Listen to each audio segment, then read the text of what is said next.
শিখাই দেই। সুবহানাল্লাহ পড়েন। আবু মাহজুরা হাঁটু গেড়ে বসে, বিশ্বনবীর মোবারক হাত আবু মাহজুরার চুলের মধ্যে।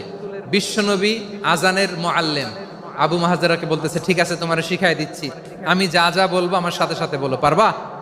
আবু মাহজুরা বলে, পারবো। বিশ্বনবী আজান দিচ্ছেন, মাথায় হাত দিয়ে আল্লাহু আকবার, আল্লাহু আকবার। আবু মাহজুরা এই বাক্যটা পড়লেন। বিশ্বনবী দ্বিতীয় বাক্য পড়তে আরম্ভ করলেন, আল্লাহু আকবার, আল্লাহু